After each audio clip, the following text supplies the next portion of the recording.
Now our next speaker on our list is Mr. Tao Zhang from the IMF. Please, Mr. Zhang, you have the floor. Thank you, Doris, and happy birthday to you as well. Uh, and Good morning, and good afternoon, and good evening, and depending on where you are. Uh, and I'm so glad to join this parliamentary assemblies for this immensely important and timely discussions on the COVID-19 and climate change crisis. Of course, the first crisis, the COVID-19, is acute and immediate. And the second, slower burning, but equally maybe more critical in the long terms, which is the climate change. I absolutely agree with the remarks made by the previous speakers, Francisca, on this the relationship between the COVID-19 and the environmental pollutions, and I find this COVID-19 pandemic and the climate change, the true crisis, are clearly interlinked. And because the scale and the nature of the economic policies decisions being made now will, crucially affect climate change and climate outcomes far into the future. So my remarks today will focus on the green recovery, as you mentioned early on. The pandemic, of course, today adds the urgencies to address these issues, and climate certainly is not on the back burner. So let me start with the COVID-19 pandemic. As we know, policymakers across the globe are rightly focused on the protecting public health, stabilizing economies, and helping those whose livelihoods are at stake first. That's rightly so.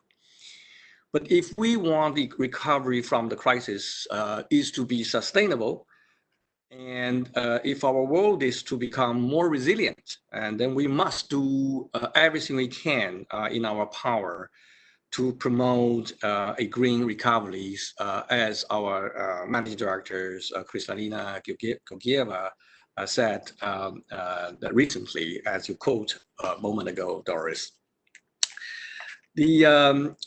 Recently, the IMF put out a short note, but it's an important note, with suggestions for ways in which our member countries can do in terms of the greening the recovery.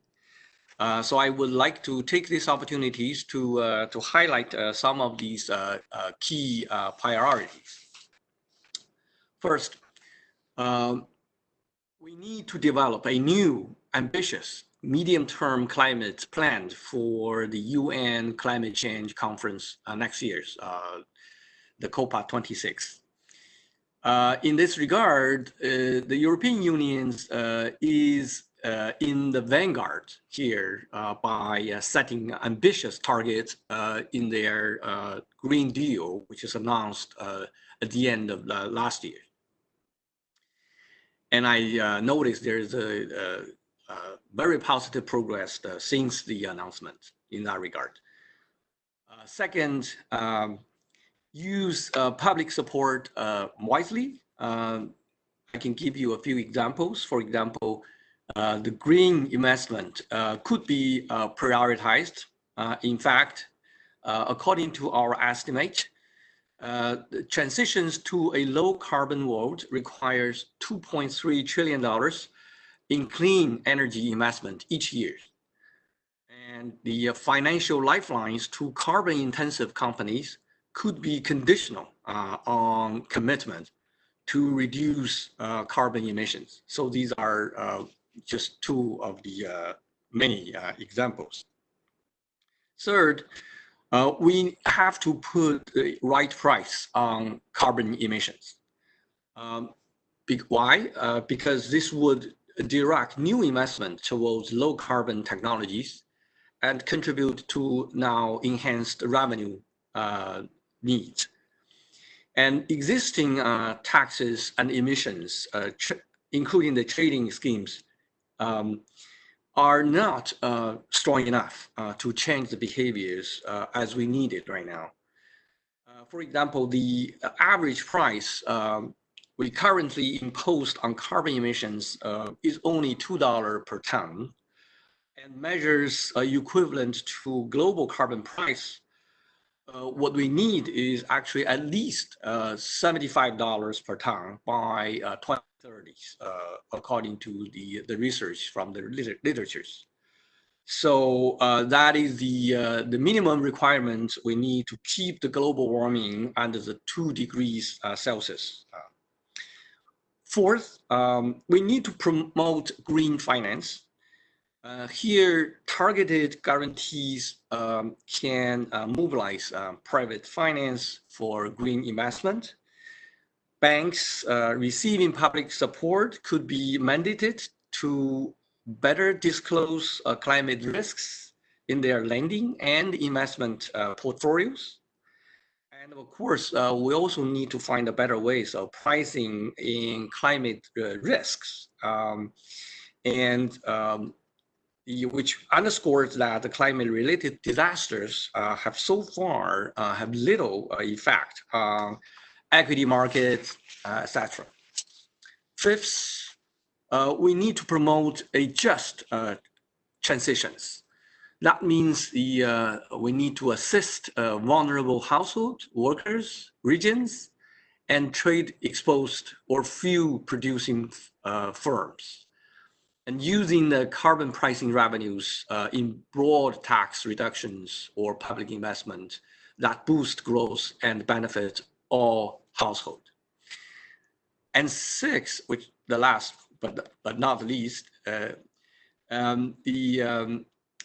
we have to coordinate with everybody to stabilize the climate system. We need to go well beyond the Paris Accord. One way to do this, as we at the IMF proposed in our fiscal monitors published last October, is to complement the Paris commitment with a carbon price floor arrangement among major stakeholders. And one way or the other, we strongly believe that all countries need to work together to scale up global mitigations in equitable and effective manners. And here, of course, we at the IMF committed to play together with all of our members countries, including the European member countries, to achieve these objectives. As our managing directors, Kristalina Georgieva, recently pointed out, that the climate, we have put climate high on our agenda, and of course she also said that this pandemic taught us a lessons learned, that is, don't mess with Mother Nature. So we need to rapidly scale up the support to our members, of course, through our policy advice, financial resources, and global regional platform for joint actions such as today's the forum here. And of course, we are actively working with our European partners on, for example, on the analytical papers on climate policies in EU to help inform discussions with our member countries here. So let me end by emphasizing once again that this is a time to act, especially with lower oil prices. And the decisions we take now will shape economies and the global systems for decades to come. and we must work together to set a higher bar that should galvanize actions elsewhere, all over the world. So let me quote again that as our managing director said, we must do everything in our power to promote a green recovery. Thank you very much once again. Well, thank you so very much, Mr. Zhang, for your input. It was very interesting. And as you more or less concluded, humanity and the life we know is at stake if we don't act. And it is obviously not in the minds of all politicians so far, but we are working on it. But now, as announced, go back to Mr. Zhang, our expert from IMF, for some final remarks and also a possibility to answer this last question. Thank you, Mr. Zhang. Thank you. Thank you, Marco. Can you hear me? Loud and clear, sir. Thank you. Thank you, and thank you, everybody, colleagues. By listening to your remarks, and I benefit quite a lot, and I heard particularly, the calls by senators, White House, on the multilateral institutions working together with our member countries, and also I heard the questions from our Iceland colleagues, Mr. Gunnar Svensson, on how to deal with the policies undertaken by our member countries, including this the subsidies issues. So I would like to first of all, of course, recommit our effort working together with all of you, and all over the world, our member countries, to continue the push or promote the green recoveries, as my remarks early on has highlighted. And this will be, particularly I want to highlight the two important aspects of the work which we are doing.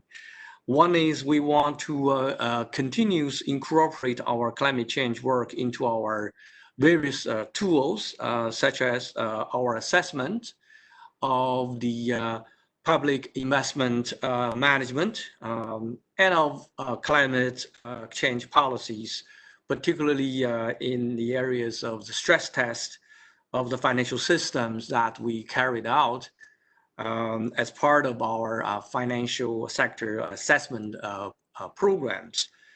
And for those countries in particularly the small island economies, we also have this climate change policy assessment, which we jointly work together with our partners at the World Bank.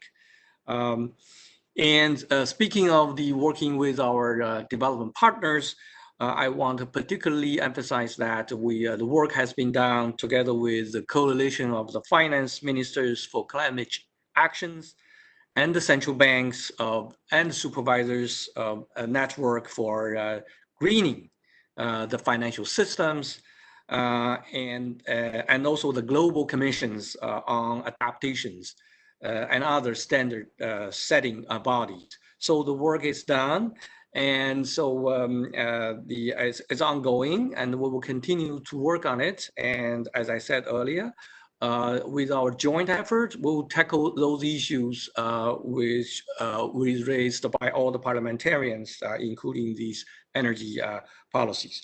So with that, let me conclude my interventions by thanking you once again, Marco and your colleagues inviting me here.